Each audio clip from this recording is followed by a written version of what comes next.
चलें जी, बिस्मिल्लाहिर्रहमानिर्रहीम। तो अक्रूवल्स एंड प्रीपेमेंट्स का जितना हमने प्रैक्टिस करना था वो हमने कर लिया। मैंने आपको कहा था कि आप क्वेश्चंस जो है उसके देख लीजिएगा, आज भी देख लें, कल भी देख लें। जो मैंने आपको चैप्टर मैंने वो हैंड आउट अपलोड भी कर दिया हुआ है, राइट, पैक के क्वेश्चन बैंक का। I think I uploaded that, मैं चेक कर लूंगी, अगर नहीं किया हुआ तो मैं इसको भी कर दूंगी, ठीक है। तो वो आपने पैक के क्वेश्चंस प्रैक्टिस करने हैं। प्रॉब्लम होगा तो हम उसको फिर इंशाल्लाह देख लेंगे, ठीक है, नेक्स्ट वीक मंडे को इंशाल्लाह, ठीक है। नहीं देखे आपने, वैसे मैंने अपलोड नहीं किया हुआ, ठीक है, मैं कर दूं, अभी मैं कर देती हूँ, ठीक है। I forgot to do that. सही है, तो इंशाल्लाह ये जी चैप्टर जी आपको नजर आ रहा है, ये तकरीबन सारी क्वेश्चंस हैं सिवाय में से क्वेश्चन नंबर 5 के मेरे पास थे इसमें। तो उसमें G4 और G6 थोड़े से लंबे हैं, थोड़े से ज्यादा उसमें कॉन्सेप्ट टेस्टिंग हो रही है, तो आपने वो जरूर देखने हैं, ठीक है जी। अच्छा, तो अक्रूवल्स एंड प्रीपेमेंट्स में एक छोटी सी बात थी जो मुझे आपसे ऐसी डिस्कस करनी थी, आपको बतानी थी। हाँ, वो ये थी कि अगर हम देखें, जैसे हमारे पास देखें कितनी चार चीजें आ गई ना। अक्रूवल्स एंड प्रीपेमेंट्स में हमने चार चीजें पढ़ी। एक हमने पढ़ा अक्रूड एक्सपेंसेस को, एक हमने पढ़ा प्रीपेड एक्सपेंसेस, राइट।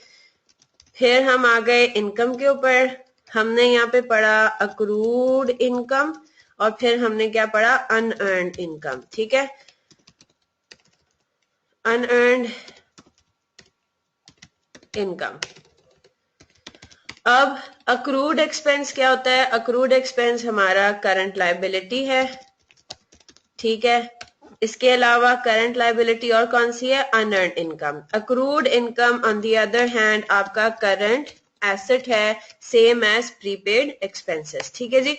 तो ये हमने इस तरह से भी इसको देख लिया था कि इसमें होता क्या। अब अगर जरा इसको और हम फर्दर थोड़ा सा स्टडी करें, थोड़ा सा इसको देखें, तो अक्रूड एक्सपेंसेस होते क्या हैं? अक्रूड एक्सपेंसेस ये होते हैं कि आपने इस साल के एक्सपेंसेस को बुक नहीं किया हुआ, आपने उनका अक्रूवल रिकॉर्ड नहीं किया हुआ क्योंकि आपने अभी तक पेमेंट नहीं की हुई, राइट। तो फिर आप क्या करते हो? फिर आप अक्रूड एक्सपेंसेस की रिकॉर्डिंग करते हो, राइट। इतनी बात समझ आ गई? क्योंकि आपने इनकी पेमेंट नहीं की हुई तो आप कहते हो कि ये मेरे अक्रूड एक्सपेंसेस हैं, मैंने एक्सपेंसेस को रिकॉर्ड तो करना ही करना है, राइट। एक्सपेंसेस को रिकॉर्ड करके हम दूसरी साइड पे लायबिलिटी बुक कर देते हैं। अक्रूड एक्सपेंसेस में ऐसा कोई मसला नहीं होता। प्रीपेड एक्सपेंसेस में आ जाए, ठीक है।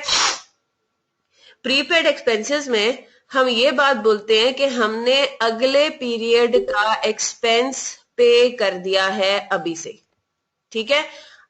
आपको मैं इंशाल्लाह अभी अगले हफ्ते ही मैं जब अक्रूवल्स एंड प्री पेमेंट्स का आपका टेस्ट भी लूंगी, तो उससे पहले मैं आपको कहूंगी कि आपका जो एलएमएस है ना, वेबसाइट जो आपकी एलएमएस है, लिंक जो है उस पे अक्रूवल्स एंड प्री पेमेंट्स और बाकी टॉपिक्स के ना इंशाल्लाह one by one quizzes upload होते रहेंगे, राइट।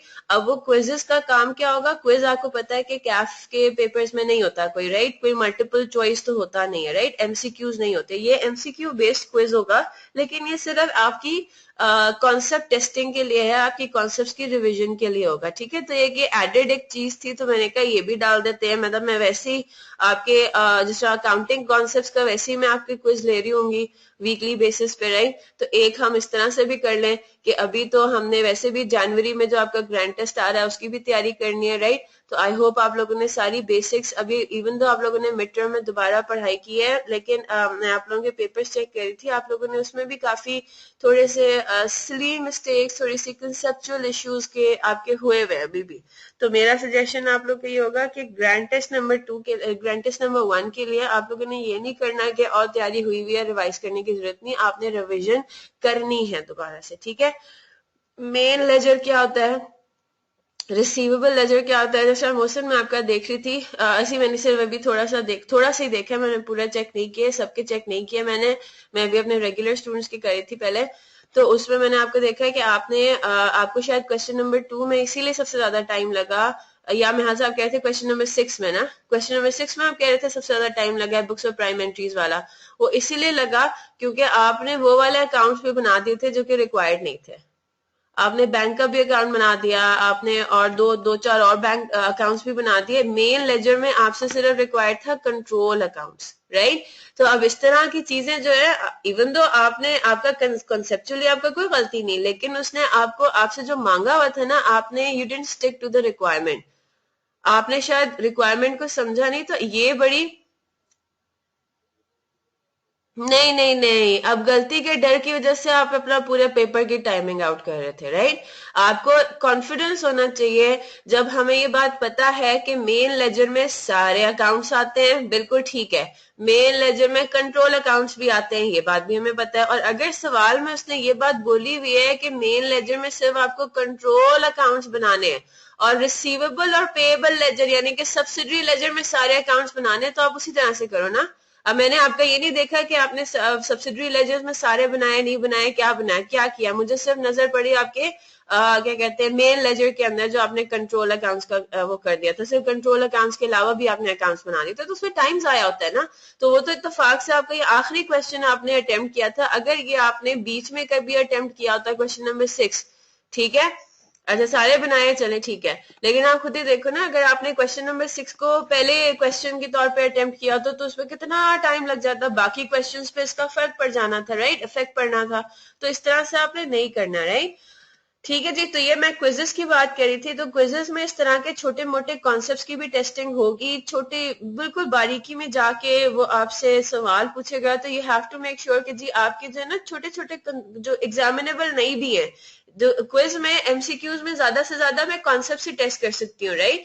तो आपके पास जो क्विज के अंदर क्वेश्चंस हैं वो ऐसे ही हैं कि जो ऐसे एग्जामिनेबल नहीं होते, लेकिन आपको वो बातें पता होनी चाहिए, ठीक है।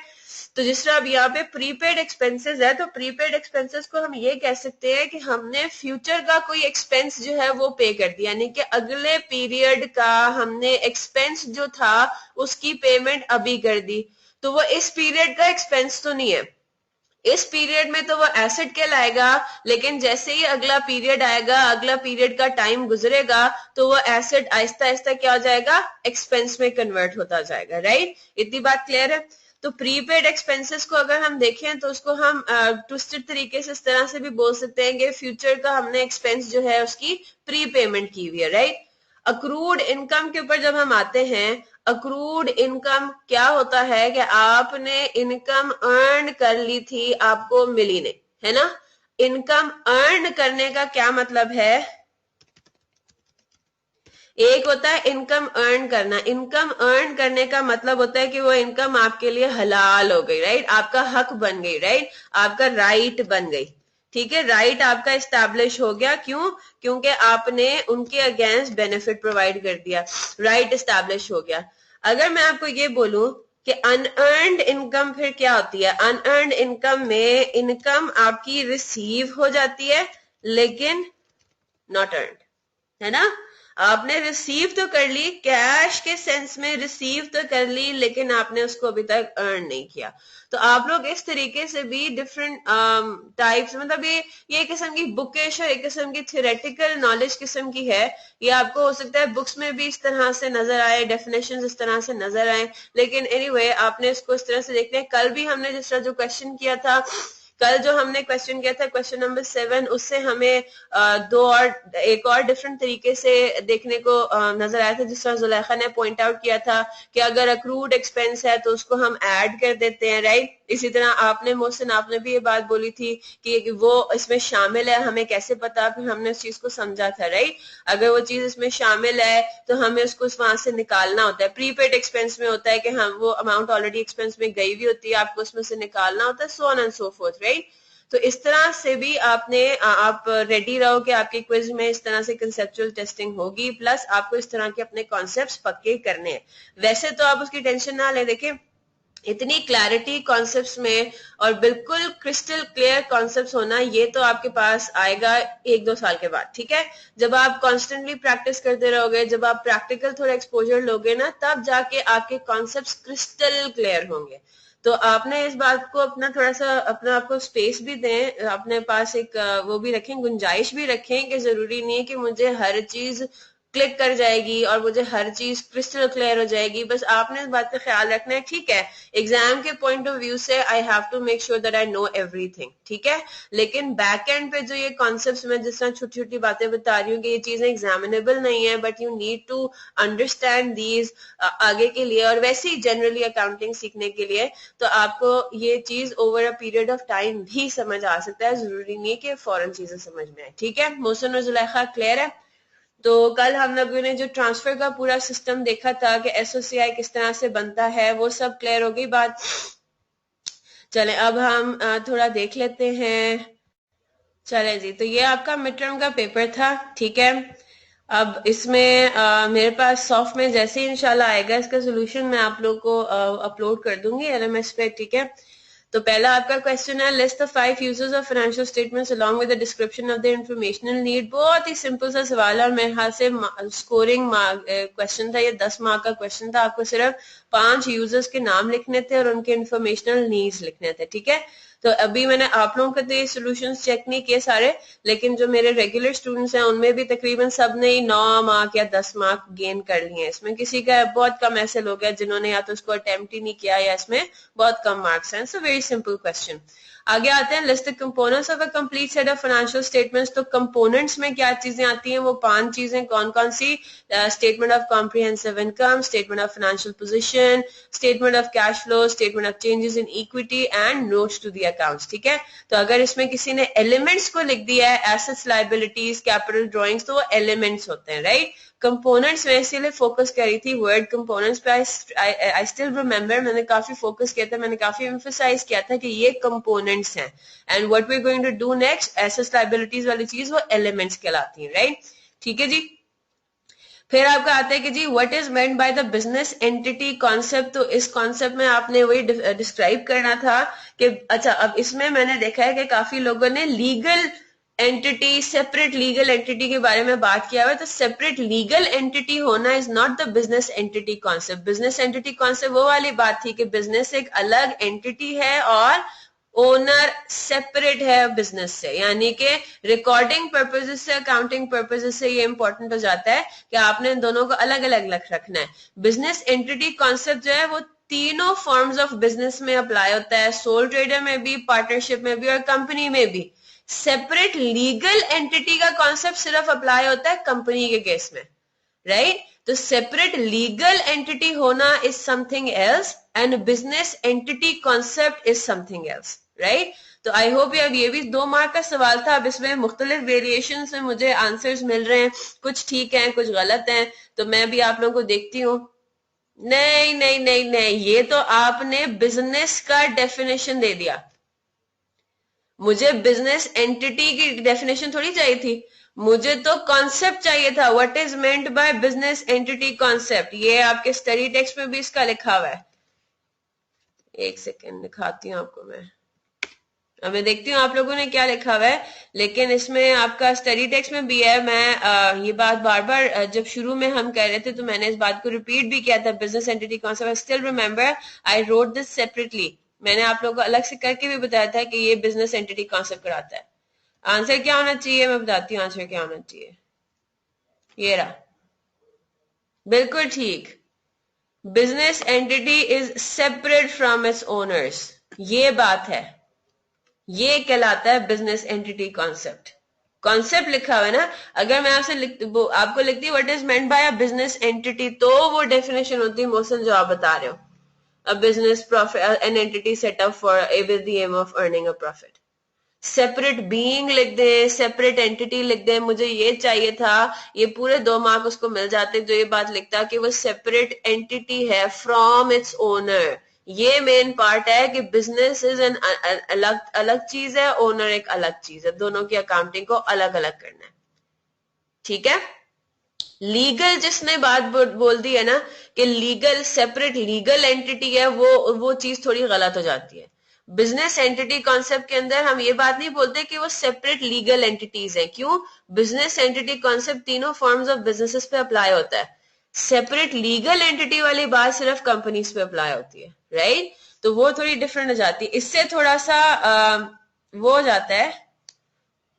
क्या बिजनेस लॉ में क्या लिखा हुआ है? सेपरेट लीगल एंटिटी, उसमें बिजनेस एंटिटी कॉन्सेप्ट को डिफाइन किया हुआ है क्या बिजनेस लॉ में? अच्छा चलें ठीक है, बिजनेस लॉ में क्या लिखा हुआ है गया, मुझे समझ में नहीं आ रहा। बिजनेस लॉ में ये लिखा हुआ है कि business entity concept is company not recognise as a person. What? अच्छा, चले वो बिजनेस लॉ है ना, अभी आपने जो यहाँ पे पढ़ा है वो यहाँ पे तो ये देखें आपके सामने ही लिखा हुआ है, मैं अपनी तरफ से भी कुछ नहीं कह रही। Legal reality, a company by law is a legal person separate from its owners। अच्छा चलें ठीक है, उसका मतलब भी यही है, चलें ठीक है, सही है। तो यहाँ पे समझ में आ गया आप लोगों का, आप लोगों के इसमें आपने इस कॉन्सेप्ट को डिफाइन करना था, आपने बिजनेस एंटिटी को नहीं बताना था, राइट। फिर आता है explain the features of partnership business. अब explain the features of partnership business, partnership business के फीचर्स, एडवांटेजेस, डिसएडवांटेजेस वाला नोट भी मैंने आप लोगों को अपलोड कर दिया है, वो तो आप लोगों को रट्टे मारने थे, राइट, रट्टा मारना है उस चीज का। अब फीचर्स आ गया, ये भी इजी स्कोरिंग क्वेश्चन है, मार्क है आपको, स्कोरिंग मार्क है आपका, क्वेश्चन है 5 मार्क्स आपको ऐसे एज इट इज उठा के मिल सकते हैं इसमें, ठीक है, एज लॉन्ग एज आपने पार्टनरशिप के स्पेसिफिक फीचर्स लिखे हुए हों कि पार्टनरशिप में प्रॉफिट शेयरिंग होती है और रिस्क की डिस्ट्रीब्यूशन हो जाती है और उसमें ज्यादा इनपुट होता है, इस तरह की बातें करें, राइट। पार्टनरशिप में परपेचुअल सक्सेशन नहीं होती, कोई भी मर जाए, कोई भी रिटायर हो जाए तो वो पार्टनरशिप आपकी खत्म हो जाती है, दो या दो से ज्यादा लोग होते हैं उसमें, राइट। तो ये स्पेसिफिक फीचर्स है किसी भी पार्टनरशिप बिजनेस के। अब नीचे आ जाए, अब नीचे जो क्वेश्चन नंबर 2 है ये आपका थोड़ा सा बड़ा है, राइट, और ये काफी सिंपल सा भी है, तो इसका मैं जब सोल्यूशन अपलोड करूंगी तो आप लोग उधर से उसको देख लेना, इसमें ऐसे कोई बात नहीं थी डिस्कशन वाली ठीक है। मैं आप लोग के फिर जब चेक करूंगी इसमें अगर किसी के स्पेसिफिक कोई एरर्स होंगे तो वो मैं इंशाल्लाह बता दूंगी, वरना इसमें कोई, ये तो बहुत ही सिंपल था, बहुत ही बेसिक क्वेश्चन था। हाँ बस थोड़ा सा लंबा था, जाहिर सी बात है, क्योंकि इसमें सारी ट्रांजैक्शंस को जर्नल में रिकॉर्ड करना था और फिर उसके लेजर्स भी बनाने थे, राइट। तो इसको हम स्किप कर देते हैं, आगे चलते हैं। क्वेश्चन नंबर 3 जो है इसके अंदर मेरे रेगुलर स्टूडेंट्स ने तो इतनी ज्यादा मिस्टेक्स नहीं की, तकरीबन सबका ही अच्छा था, सही हुआ था। अभी क्या कह रहे हैं, mister Mubarak deals in the business of clothing and started many years ago, following are the balances as on January 1st 2014। तो ये आपको ओपनिंग बैलेंसेस दे दिए गए हैं। Following are the transactions that took place during the year and December 31st 2014। इसमें जो एक बात थी सिर्फ करने वाली वो ये थी कि आपने करना क्या है कि 4,70,000 के जो बैड डेट्स रिकवर हुए हैं ड्यूरिंग द ईयर उनको आपने यहां से निकालना है, राइट। अब इसके दो तरीके हैं, या तो आप 14,330 में से 4,70,000 माइनस करके फिर कंट्रोल अकाउंट में लिखो, रिसीवेबल कंट्रोल अकाउंट में, या 14,330 को क्रेडिट साइड पे रहने दो और 4,70,000 डेबिट साइड पे दिखा दो, राइट। आइदर ऑफ द मतलब कोई भी अप्रोच आपकी ठीक है, उसका इफेक्ट तो सेम ही होगा, राइट। अच्छा जी, फिर इसमें जो दूसरी बात थी वो ये थी कि इसमें थोड़ी स्पेसिफिक प्रोविजनिंग भी आ गई थी। अच्छा, इट वाज ये आपका डिसऑनर हो गया था, इसको आपको डिसऑनर की एंट्री पास करनी थी, 1.5 मिलियन की ओमिशन हो गई थी। अच्छा, अब यहाँ पे क्या था, यहाँ पे आपके पास आ गया क्या, आपका आ गया स्पेसिफिक प्रोविजन। तो आपके पास जो क्लोजिंग डेटर्स की अमाउंट है वो मैं आपको बता देती हूँ। कैरेट डाउन में मेरे ख्याल से इतना कोई इशू नहीं होगा, अगर आपने बाकी सारा कुछ ठीक ठीक किया है तो कैरेट डाउन भी आपका करेक्ट निकल आएगा।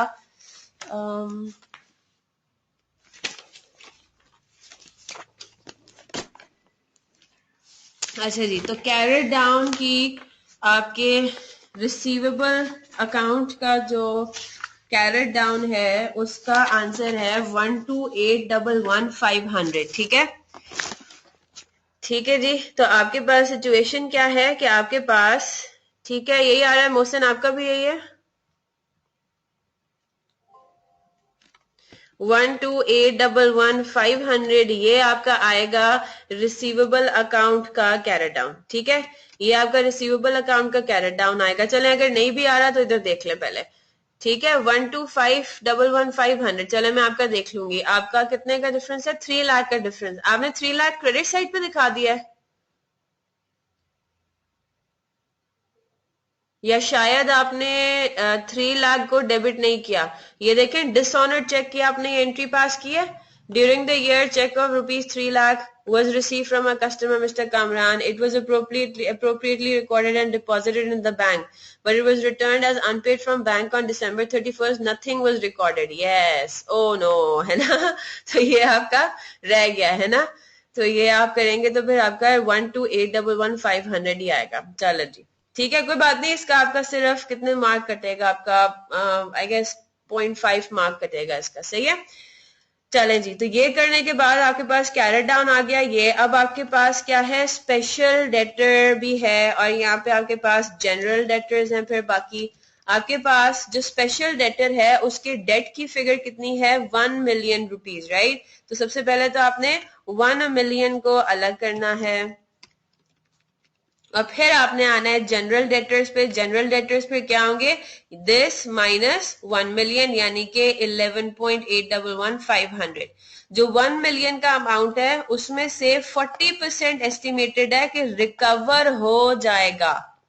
तो जो आपने प्रोविजन बुक करना है वो कितने पे करना है, वो आपने करना है 60% पे। 40% रिकवर हो जाएगा तो 60% आपका रिकवर नहीं होगा, तो 60% का आपका डाउट आ गया ये। और आपके जनरल डेटर्स पे 7% जो है वो आप अप्लाई करते हो, तो आपने इसको 7% से मल्टीप्लाई कर देना है, राइट। तो आपके पास जो टोटल प्रोविजन का कैरेट डाउन आएगा वो आएगा 6 लाख प्लस 826,805, 1426,805। ठीक है जी, क्लियर है।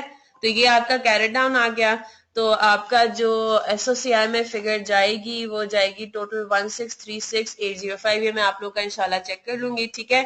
तो इसमें बस इसके अलावा और कोई डिस्कशन वाली बात नहीं थी, सिर्फ इसमें कुछ बच्चों ने एरर्स किए हुए थे। 4,70,000 का उन्होंने कुछ नहीं किया था या फिर उन्होंने इसको एंटायरली ओमिट कर दिया था, ठीक है जी। अच्छा, फिर आते हैं क्वेश्चन नंबर 4, कंट्रोल अकाउंट्स का। बहुत ही सिंपल। ओए होए होए, नहीं नहीं कोई बात नहीं मोहसिन, आपके ज्यादा से ज्यादा इस क्वेश्चन में अगर आपने ये गलती की है तो 0.5 उधर से कट गए। और अच्छा, एक और चीज इसमें इसमें मैंने आप लोगों से मैथ नहीं हुआ, ओके चलो देख लेते हैं। अच्छा इधर देखें, एक्सट्रैक्ट्स बनाए हैं आप लोगों ने। मैंने आप लोगों को जो हैंड आउट दिया है प्रोविजन फॉर डाउटफुल डेट्स का, उसमें एक्सट्रैक्ट्स भी बने हुए हैं। आई रिमेम्बर क्लियरली हमने इसको डिस्कस भी किया था। तो मेरे पता नहीं फॉर सम रीजन मेरे रेगुलर स्टूडेंट्स ने किसी ने भी एक्सट्रैक्ट्स नहीं बनाए। तो आई वॉज वेरी डिसअपॉइंटेड कि फिर मैंने क्यों बनाया, मैंने सिखाया ही क्यों, राइट। या तो वो भी भूल गए होंगे या उनको इतनी सिंपल सी चीज आप याद ही नहीं इनको। मुझे बड़ी हैरानगी हो रही थी कि इसमें तो कोई कोई वो भी नहीं है, टेक्निकलिटी भी कुछ भी नहीं है। आपको पता है एक्सट्रैक्ट्स में आप अब तो आपके फिंगर टिप्स पे होगी ये बात कि डेटर्स में से प्रोविजन की फिगर लेस करनी है। तो आपको स्टेटमेंट ऑफ फाइनेंशियल पोजीशन में कुछ भी नहीं करना था, सिर्फ करंट एसेट्स की हेडिंग डालनी थी, नीचे आपने रिसीवेबल्स डालना था, उसमें कैरेट डाउन लिख देना था ये वाली फिगर 128,11500, और उसके नीचे आपने लेस करते हुए दिखाना था प्रोविजन 1426,805। तो मोहसिन अगर आपने बनाया तो आपको फॉर्मेट के मार्क्स मिलेंगे, ठीक है। उसमें से सिर्फ 0.5 मार्क्स डिडक्ट होंगे आपकी कि आपकी फिगर्स ठीक नहीं थी। तो आपका आई थिंक आउट ऑफ कितने मार्क्स का सवाल है ये, out of 12 marks I think you will get 9, ठीक है, यू विल गेट 9 इंशाल्लाह। सही है। तो यही तो देखो अच्छी बात होती है न्यूमेरिकल में कि आपने अगर एक छोटी सी भी मिस्टेक कर दी तो कोई उसका इतना कोई जरूरी नहीं है कि उसका इतना कोई बड़ा इम्पैक्ट पड़े, राइट। तो आपके इंशाल्लाह 9 मार्क्स तो आ जाएंगे। और अगर जुलेखा ने फॉर्मेट मिस कर दिया तो she will get 10 if everything else is same. तो आपका और जुलेखा का फिर इतना कोई डिफरेंस तो होगा नहीं, राइट। तो अगर आपने चीजें सारी कंप्लीट की हैं, अगर एक छोटी सी मिस्टेक हो गई तो उससे इतना फर्क नहीं पड़ता, you can still always pass, right, ठीक है। तो आपका हमेशा हो सकता है वो। एनीवे अभी एज लॉन्ग एज आप लोगों को अपनी गलतियां समझ में आ जाए ना, दैट्स फाइन। चलें इसको भी डिस्कस कर लेते हैं, राइट। हाँ, प्रोविजन की अमाउंट भी डिफरेंट होगी, नेचुरली सी बात है, लेकिन उसके भी अगर कैलकुलेशन आपने ठीक की हुई है, फिगर अगर डिफरेंट है तो उसके भी आपको वर्किंग के मार्क्स तो मिलेंगे, ठीक है जी। अच्छा चलें क्वेश्चन नंबर 4 देखते हैं। Mister trader sells goods on credit to most of its customers in order to control its receivables collection system the company maintains a receivable control account. In preparing the accounts for the year to 30th October 2013, the accountant discovers that the total of all the personal accounts in the receivables ledger amounts to rupees 12802, whereas the balance on the receivables control account is 12,550. तो ये हमारे पास दो starting points आ गए। एक आपका आ गया reconciliation statement का और दूसरा आपके पास आ गया एडजस्टेड कंट्रोल अकाउंट का। तो आपने इसको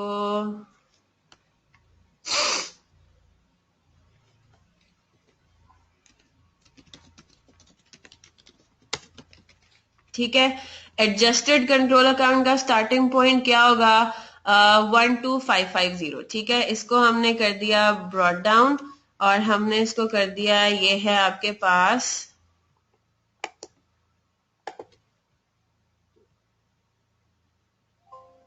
ठीक है 12550 राइट। और दूसरा आपके पास क्या है 12802, ये आपका रिसीवेबल्स लेजर का है, यानी कि आपका रिकंसिलिएशन स्टेटमेंट में ही स्टार्ट होगा। रिकंसिलिएशन स्टेटमेंट आपका ये होगा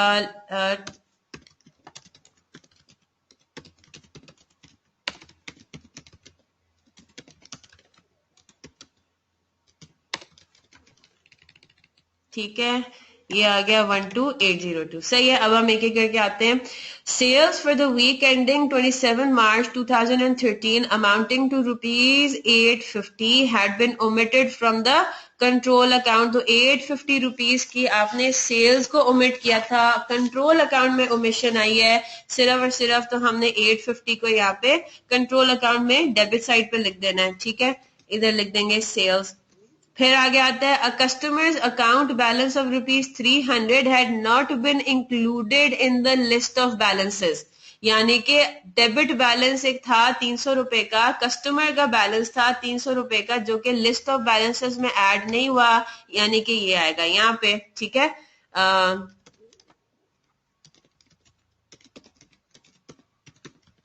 ठीक है जी, क्लियर है यहाँ तक।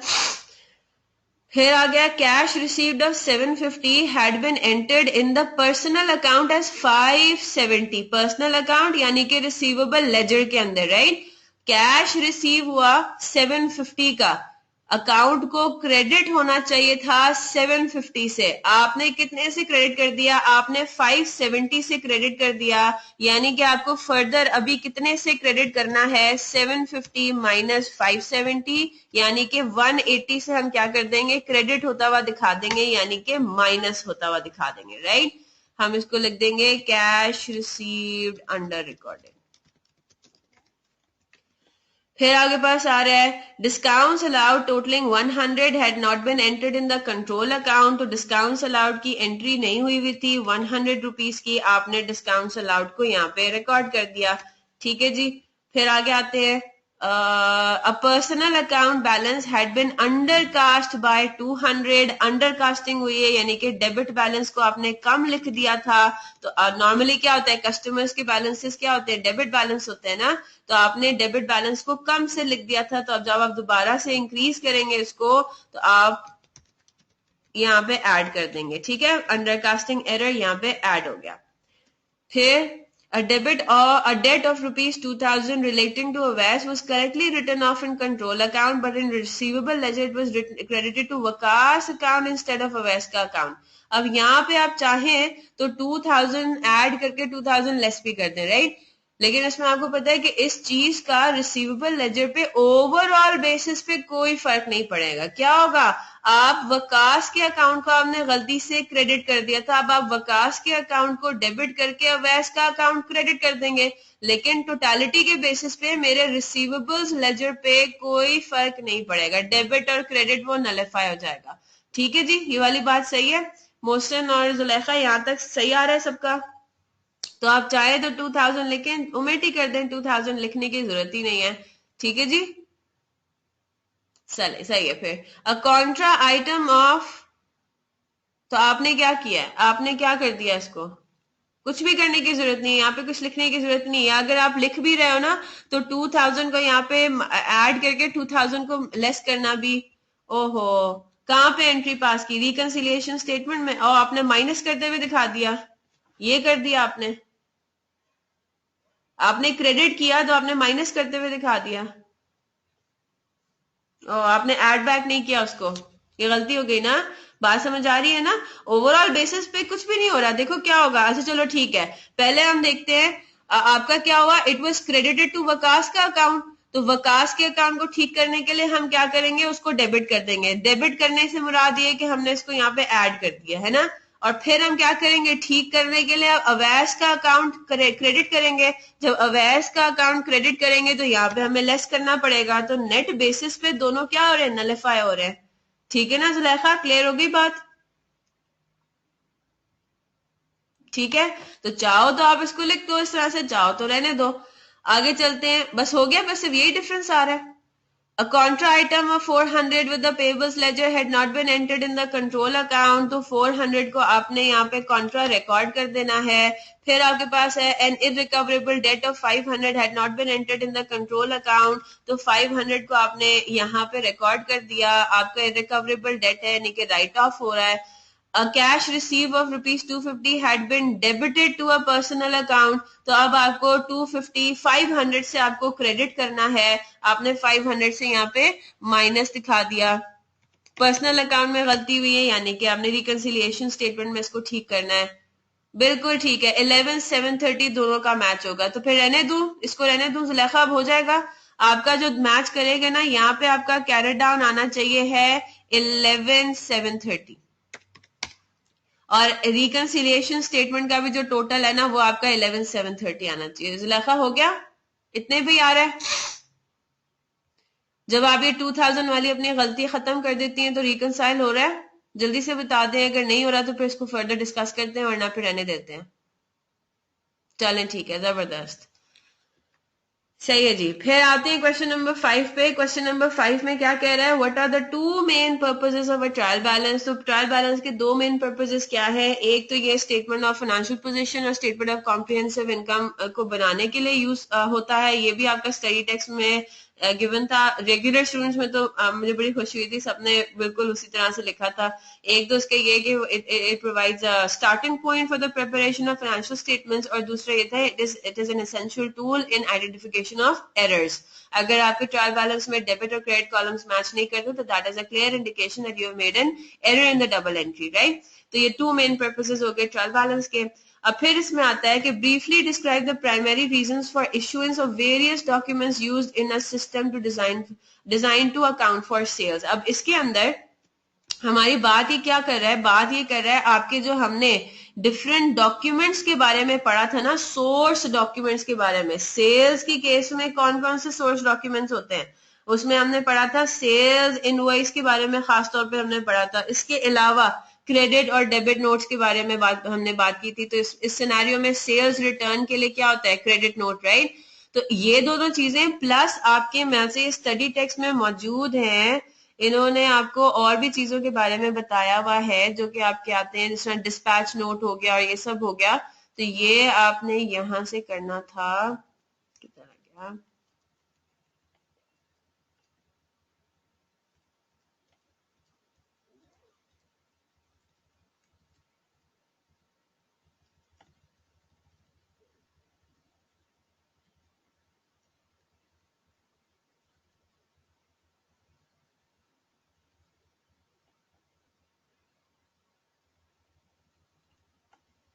चैप्टर 5 है मेरे ख्याल से, ये बुक्स ऑफ प्राइम एंट्रीज वाला।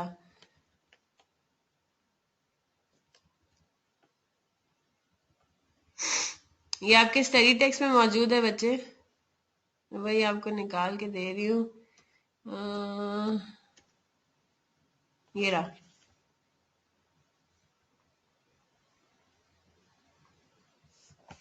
ये चीजें सही है। तो आपके स्टडी टेक्स्ट में ये मौजूद थी, यहाँ से आप इसको, अगर नहीं आपने इसको पढ़ा तो इसको यहाँ से पढ़ लें। अब देखें, अब स्टडी टेक्स्ट को आपने उठाना है। अब मैं तो आपको हर बात ये नहीं बोलूंगी ना कि अब आप स्टडी टेक्स्ट उठाएं, अब इसमें से ये पढ़ें वो पढ़ें। आपका आपका खुद का भी ये रिस्पॉन्सिबिलिटी कि आप जो जो हमने चैप्टर्स कर लिए उनको एक दफा स्टडी टेक्स्ट से देखें। कुछ चीजें तो मैं आपको बता देती हूँ कि आपने यहाँ से ये रट्टा मारना है, ये आपका डेफिनेशन ये है, ये फीचर्स है यहाँ से। लेकिन being a student you have this resource, so you should open it at your own will as well, right. तो आप उसको खुद भी देखें, इसको खुद भी यहाँ से पढ़ें। आपके जितने हमने चैप्टर्स कर लिए हुए उनको एक दफा गो थ्रू तो करें। क्या पता इस तरह की पेज नंबर है ये,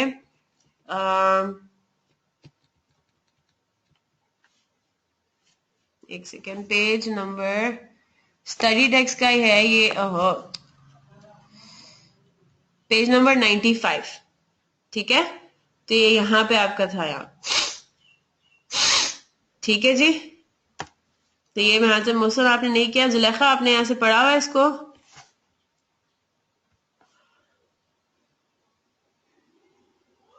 सही है। चले जी, अब क्वेश्चन नंबर 6 पर आ जाते हैं। क्वेश्चन नंबर 6 अगेन आपका बहुत लंबा सवाल है, इसका भी मैं जो सोल्यूशन अपलोड कर दूंगी उसमें से आप इसको देख लीजिएगा, लेकिन इसमें हम ये देखते हैं जो गलतियां, जो मुझे मेजर गलतियां नजर आई हैं बुक्स ऑफ प्राइम एंट्रीज के अंदर। किसी ने भी सिर्फ एक स्टूडेंट ने सोफा, मैंने भी जितने भी पेपर्स चेक किए हैं, अच्छा चलो ठीक है, सही है, पढ़ा नहीं था। अब यहाँ से अभी देखो आप लोग अब पढ़ लिया करो, ठीक है, स्टडी टेक्स्ट उठा के इसके अलावा भी जो भी अगर आपको कोई और रिसोर्स बुक मिल रही है तो आप उसको ले लिया करो। आपने इंटायरली उस पर स्टिक तो नहीं करना कि जो हम लेक्चर्स में कर रहे हैं या जो मैं आपको पढ़ा रही हूँ, जो मैं कर रही हूँ, जो एक्स्ट्रा चीजें हैं वो आप स्टडी टेक्स्ट के को भी तो देखो ना। अब अगर फॉर एग्जाम्पल अगर आप एग्जाम में जाते हो और आप बोलते हो ये तो हमें पता ही नहीं था, तो आपका एग्जामिनर बोलेगा कि स्टडी टेक्स्ट भाई आपको आई कैप की तरफ से एक इशू हुई हुई है बुक, आपको चाहिए था कि आप उसको खोल के देखते, राइट? तो आप अपने, अब समझ आ गई ना, इसको खोल के देखते रहना है, सिर्फ ये नहीं करना है कि और जहां पे मिस बताएंगे वहीं पे सिर्फ मैंने खोल के देखना है। आपने अपने पार्ट में भी तो थोड़ी पढ़ाई करनी है ना, आपने अपने पार्ट में भी तो देखना है, अच्छा ये क्या है, इसमें क्या है। तो ये ऐसी चीजें थी, ये डिस्कशन के काबिल तो है नहीं, ये बस ऐसी थ्योरेटिकल चीज है। इसके अलावा हो सकता है एक दो बातें ऐसी हो गई हो उसमें लिखी हुई हो जो कि हमने क्लास में नहीं बात की हुई हो, राइट? तो इस तरह से आप करें, इसको अपने अंदर ये आदत डालें कि जो हम लोग टॉपिक खत्म कर रहे हैं उसको आप सही टेक्स्ट से जरूर देखो। मैं इतनी बात तो आपको कह देती हूँ कि अच्छा जी अब आप पैक के क्वेश्चन बैंक सब सारे क्वेश्चन आप अटेम्प्ट कर लो, राइट? तो what about I cap question bank, I cap question bank भी खोल के करें उसको, ठीक है? तो वो सब आपने करना है। अच्छा जी, इधर आ जाए, क्वेश्चन नंबर 6 पर आ जाए। तो यहाँ पे आपके पास हो क्या रहा था, आखिरी ट्रांजैक्शन में हो रहा था आपकी कॉन्ट्रा की एंट्री। अब मुझे एक बात ही बताएं, कॉन्ट्रा ट्रांजैक्शन है, बिल्कुल ट्रांजैक्शन है, कौन सी बुक ऑफ प्राइम एंट्री में रिकॉर्ड होगा? किसी ने इसको कैश बुक में रिकॉर्ड किया हुआ है, किसी ने इसको परचेज लेजर में रिकॉर्ड किया हुआ है, ये जनरल जर्नल की एंट्री है, ठीक है? ये जनरल जर्नल में रिकॉर्ड होना है, ये बुक ऑफ प्राइम एंट्री है जनरल जर्नल की। सिर्फ जनरल जर्नल में सिर्फ 2 ट्रांजैक्शंस ने रिकॉर्ड होना था। एक तो रिकॉर्ड होना था ये कॉन्ट्रा वाली ने, और एक रिकॉर्ड होना था shop fixtures on credit, loan नहीं, shop fixtures on credit. Loan भी आपका बैंक कैश बुक में आएगा। बच्चे मुझे एक बात बताओ, ये जो आपको लोन मिला है, ठीक है, सही है, अच्छा चलो ठीक है ना, ये जो लोन आपको मिला है इसमें आपने डबल एंट्री क्या पास करोगे? आपको पता है दिमाग में, बैंक डेबिट लोन क्रेडिट। तो जहां पे भी बैंक इन्वॉल्व हो जाए आपने इसको कहाँ रिकॉर्ड करना है? कैश बुक में, राइट? तो ये रिसीट साइड पे होगा। ये मैंने बड़े ध्यान से आप लोगों का चेक करना है कि किसने कहाँ पे एंट्री पोस्ट की है। अब इधर आ जाते हैं, आप इधर देखो, मुझे एक बात बताओ, क्या इसमें कैश की पेमेंट इन्वॉल्व हो रही है मोहसिन? क्या हो रहा है? ये कॉन्ट्रा में क्या होता है? कॉन्ट्रा की डबल एंट्री मुझे जरा बताएं। कॉन्ट्रा की डबल एंट्री हमने क्या पढ़ी है? Payable control account debit, receivable control account credit, ये है ना कॉन्ट्रा की डबल एंट्री। स्टैंडर्ड है, ये यूनिवर्सल है, ये कभी भी चेंज नहीं होगी। मुझे एक बात बताएं, क्या इस ट्रांजैक्शन में कैश इन्वॉल्व हो रहा है कहीं पे? क्या हम किसी कैश या बैंक के टी अकाउंट को डेबिट या क्रेडिट कर रहे हैं? नहीं ना, कैश कहां से इन्वॉल्व हो गया? सेटिंग ऑफ में तो कैश इन्वॉल्व ही नहीं होता। सेटिंग ऑफ में तो हम बोलते हैं बल्कि हम कैश के बगैर ही हम डील कर लेते हैं, कुछ कमी बेशी कर देते हैं। तो जब इसमें कैश इन्वॉल्व हो ही नहीं रहा तो कैश बुक कैसे कोई खोल सकता है?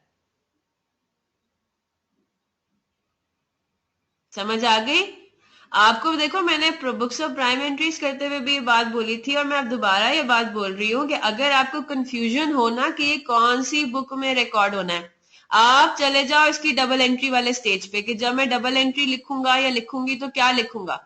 तो डबल एंट्रीज तो अब आपको आ गई है, राइट? अब डबल एंट्रीज को देखते हुए आपने ये देखना है कि अच्छा अब ये कौन सी बुक में रिकॉर्ड होगा। डबल एंट्री में अगर किसी भी एक आइटम में कैश इन्वॉल्व हो गया, डेबिट या क्रेडिट साइड पे किसी भी जगह पे कैश या बैंक इन्वॉल्व हो गया, यानी कि कैश बुक।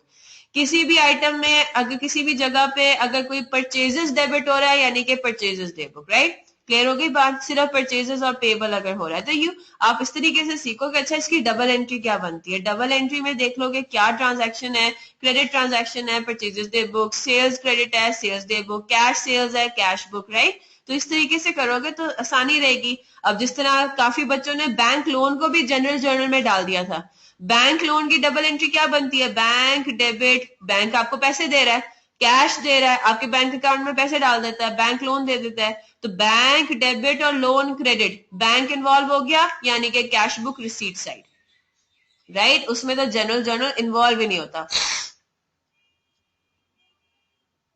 बैंक लोन लिखें, जो भी लिखें, पीके लिख दें, क्या लिखा हुआ पीके बैंक है, पीके बैंक लिख दें, कुछ भी लिख दें, बैंक लोन लिख दें, उससे कोई फर्क नहीं पड़ता। देखो अब हम इस स्टेप पर आ गए हैं। अब मैं आपको सच्ची बात बताऊं तो पर्टिकुलर इसका इतना मैटर नहीं करता।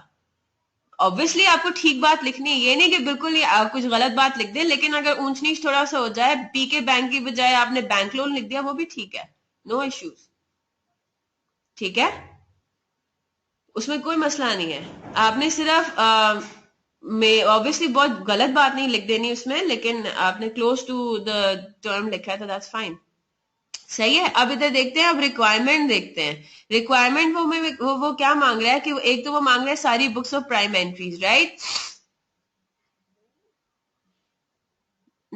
हाँ, पेबल टू पीके या पीके बैंक, बस क्रेडिट जो है वो पीके बैंक कर दो या बैंक लोन क्रेडिट कर दो, कुछ भी चल सकता है, जरूरी नहीं है पीके बैंक का नाम आए। बैंक लोन भी क्रेडिट करोगे वो भी ठीक है, पेबल टू पीके बैंक वो भी ठीक है, लोन फ्रॉम पीके बैंक वो भी ठीक है, सही है।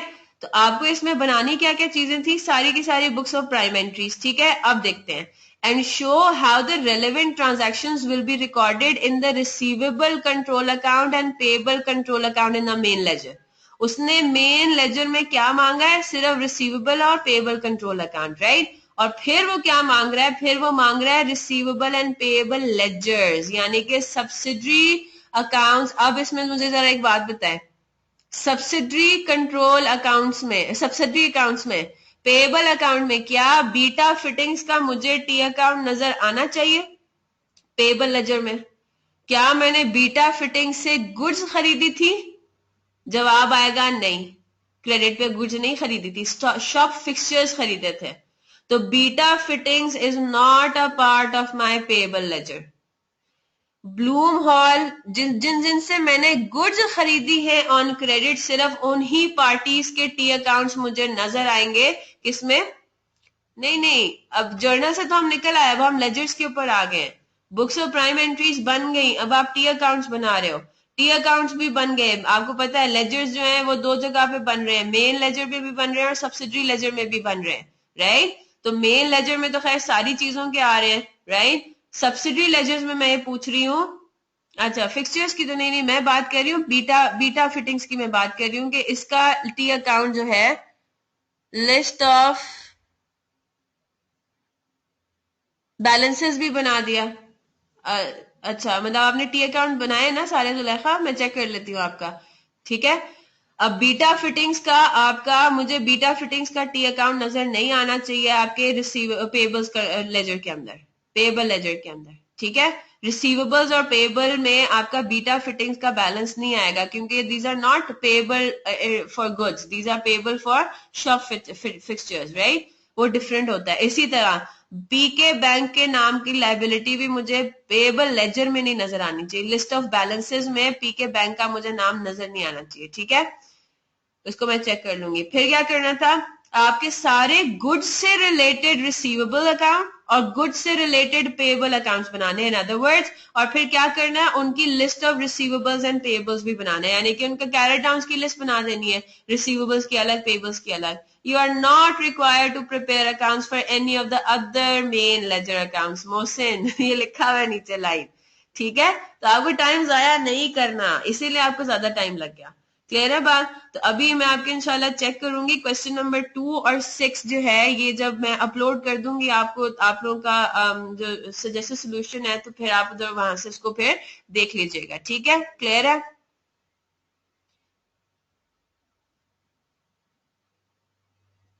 ठीक है मोहसिन, तो आज यहीं तक रखते हैं, इंशाल्लाह मंडे को फिर हम अपना नया चैप्टर शुरू करेंगे, ठीक है। आपको जुलेखा आपका पेपर है आज मिड टर्म है, तो आप फिर देख लो कल, आज और कल जो है फिर उसको देख लेना, अक्रूवल्स एंड प्री पेमेंट्स के क्वेश्चंस को आगे देख लेंगे। आपने तैयारी भी करनी है अक्रूवल्स एंड प्री पेमेंट्स की, मैंने बीआरएस का और अक्रूवल्स एंड प्री पेमेंट्स का इकट्ठा टेस्ट लेना है, ठीक है।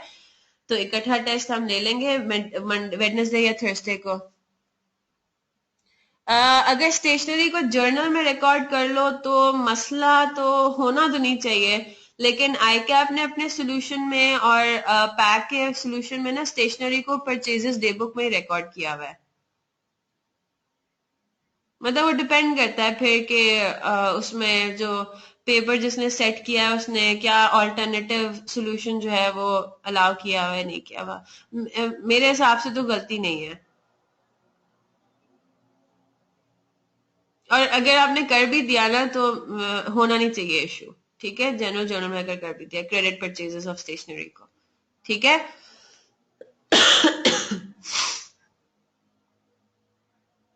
नहीं, खिचड़ी बननी तो नहीं चाहिए ना। आपने कॉलम्स अलग अलग रखे हैं दोनों के।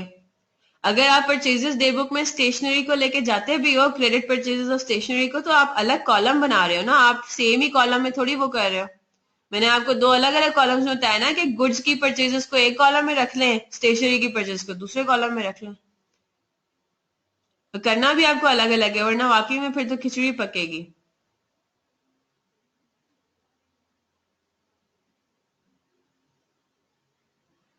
नहीं, इतना तो इस बात को तो रिस्क थोड़ी कहेंगे कि अगर आप इस तरह से कर रहे हो तो दैट्स नॉट अ रिस्क।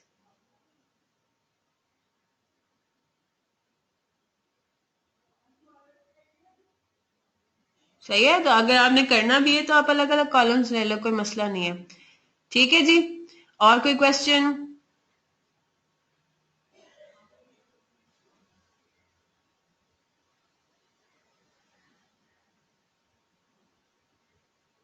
चले सही है, चले फिर इंशाल्लाह। अब मंडे को भी मैं ये सोच रही हूँ कि 9 to 11 ही रखें क्लास मेरी। 26 तक जो है ना आपकी जो दूसरी मेरी क्लास है वो नहीं हो रही। 26 वो 27 से, या मेरे ख्याल से वो 26 से ही रिज्यूम होगा, या मैं कंफर्म कर दूंगी। तो हमारे पास अगला हफ्ता पूरा ऐसा है कि हम अगेन 2 घंटे की क्लासेस रख सकते हैं। 9 to 11 हम कर सकते हैं। तो 9 to 11 ही रखते हैं, ठीक है। अगले हफ्ते भी 9 to 11 तक रखते हैं। और फिर इंशाल्लाह जब मेरी सेक्शन दूसरा वाला रिज्यूम होगा तो फिर हम वापस से वही 8 to 9:30 वाली चीज हो जाएगी। ठीक है। हाँ मोहसिन, आप लोगों की क्लास 9:30 पे ही होती है ना, लेकिन अभी हमारे पास ये ऑप्शन है कि हम लोग, नहीं आपकी क्लास 9:30 पे कहाँ होती है? आप लोगों की क्लास तो 8 to 9:30 होने लगी थी ना अभी, याद है? भूल गए? सुबह सुबह होने लगी थी ना, 8 to 9:30 होने लगी थी, क्योंकि मेरी 9:30 to 11 दूसरी क्लास होती है। तो मेरी 9:30 to 11 वाली क्लास अभी 26 तक नहीं होगी। ठीक है। हाँ अभी की बात करें, अभी तो खैर ऑब्वियसली मिड टर्म वाला वीक था ना, तो अभी हम दोबारा से अगला हफ्ता भी इसी टाइम को कंटिन्यू करते हैं। 9 to 11, ठीक है। 9 to 11 हम 2 घंटे की क्लास रखते हैं। और 9 बजे तकरीबन 9:15 शुरू हो रहा था, राइट। तो 9 बजे तक शुरू कर दिया करेंगे 9 to 11, ताकि हमारी फिर देखिए माशाल्लाह से हम लोगों ने एक हफ्ते में ही मतलब 3-4 क्लासेस में ही बड़े महल से तसल्ली से और तहम्मुल से हमने एक्रूअल्स एंड प्री पेमेंट्स का चैप्टर किया है, और बड़े मजे मजे से। तो इंशाल्लाह अगर अगले हफ्ते भी हम हमारा इसी तरह से पेस रहता है तो फिर हम एक और चैप्टर जो है वो आराम से कंप्लीट कर सकते हैं, इन्वेंट्री का या डेप्रिसिएशन का। तो that would be good, right. चले सही है, फिर इंशाल्लाह मंडे को मिलते हैं 9 बजे। टाइमिंग चेंज करनी होगी तो फिर मैं आपको इंशाल्लाह वो बता दूंगी, कम्युनिकेट कर दूंगी। टाइमिंग चेंज होगी आपके फिर अगले से अगले मंडे, राइट। अगले से अगले Monday we will have to go back to 8 बजे। ठीक है। चलें जी, इंशाल्लाह मंडे को मिलते हैं 9 बजे। Have a very nice weekend. Allah Hafiz.